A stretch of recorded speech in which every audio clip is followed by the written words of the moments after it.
Hello movie lovers. Direct గా Amazon prime లో కొత్తగా వచ్చిన action thriller movie the bluff Priyanka Chopra Jonas చేసిన ఈ rough and rustic action movie ఎలా ఉందో రివ్యూలో చూద్దాం. స్టోరీ విషయానికి వస్తే 1846 కరేబియన్ దీవుల బ్యాక్ డ్రాప్ లో ఉంటుంది మూవీ మొత్తం. హీరోయిన్ ఎర్సెల్ ప్రియాంక చోప్రా తన ఫ్యామిలీతో ఒక ఐలాండ్ లో ఉంటుంది. కానీ తనకు ఒక ఫ్లాష్ బ్యాక్ ఉంటుంది. ఒకప్పుడు సముద్రం మీద టెరిబుల్ పైరెట్ సముద్రపు దొంగతనం, తనకు బ్లడీ మేరీ అనే పేరుతో ఒక పెద్ద హిస్టరీ ఉంటుంది. తన ఫ్యామిలీ లైఫ్ లోకి ఆమె పాత mentor captain Connor Karl Urban enter అవుతాడు. అతను వెతుకుతున్న పాత బంగారం కోసం ఎయిర్సెల్ భర్తను కిడ్నాప్ చేస్తాడు. అప్పుడు తన ఫ్యామిలీని కాపాడుకోవడానికి ఎయిర్సెల్ మళ్ళీ తన వైల్డ్ క్యారెక్టర్ తో ఆ పైరెట్స్ ని ఎలా వేటాడింది అన్నదే మిగతా స్టోరీ. రెస్పాండ్ విషయానికి వస్తే Priyanka Chopra one women show.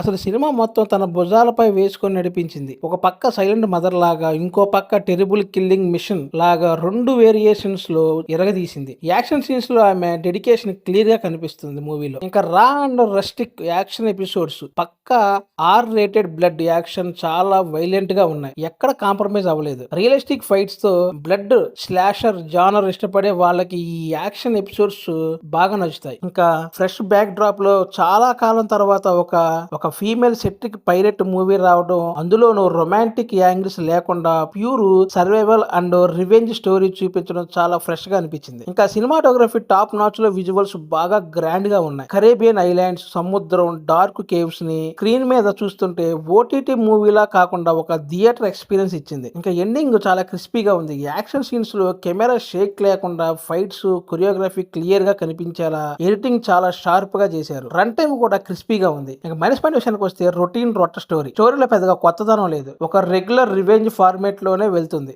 Next ఏం జరుగుతుందో ట్విస్ట్లు అన్ని మనం ముందుగానే గెస్ చేసేలా ఉంటాయి సీన్స్. ఇంకా కార్ల్ అర్బన్ లాంటి సాలిడ్ యాక్టర్ ను ఉంచుకొని కూడా విలన్ క్యారెక్టర్ ని చాలా వీక్ గా రాసుకున్నారు. హీరోకి విలన్ కి మధ్య ఉండాల్సిన ఆ tension, cat and mouse game ఎక్కడా సరిగ్గా వర్కౌట్ అవ్వలేదు. కొన్ని చోట్ల డైలాగ్స్ చాలా ఆర్టిఫిషియల్ గా అనిపించాయి. ఎమోషనల్ గా మనం ఎక్కడా కనెక్ట్ అవ్వం. జస్ట్ స్టోరీని డైలాగ్స్ ద్వారా ఎక్స్ప్లెయిన్ చేశారు తప్ప ఫీల్ అయ్యేలా చూపించలేదు. ఇంకా screen play slow facing, writing పరంగా ఇది ఒక పెద్ద మైనస్. డైరెక్టర్ కేవలం యాక్షన్ విజువల్స్ పైనే ఎక్కువ ఫోకస్ పెట్టి ఎమోషనల్ కనెక్ట్ ని వదిలేశాడు. స్ట్రాంగ్ ఎమోషనల్ బేస్ లేకపోవడం వల్ల డ్రామా వర్కౌట్ అవ్వలేదు. హై వోల్టేజ్ యాక్షన్ సీన్స్ తర్వాత సడన్ గా క్యారెక్టర్స్ నిలబడిపోయి బ్యాక్ స్టోరీలు మాట్లాడుకుంటూ ఉండటం వల్ల అక్కడక్కడ సినిమా ఫేసింగ్ దెబ్బతీసింది. ఒక వర్డ్ లో చెప్పాలంటే డైరెక్టర్ యాక్షన్ విజువల్స్ మీద పెట్టిన శ్రద్ధ స్క్రీన్ ప్లే ఎమోషన్స్ మీద పెట్టి ఉంటే సినిమా వేరే లెవెల్లో ఉండేది. మీరు పెద్దగా లాజిక్స్, స్ట్రాంగ్ ఎమోషన్ స్టోరీ వెతకకుండా ఒక మంచి bloody action and survival movie enjoy చేయాలనుకుంటే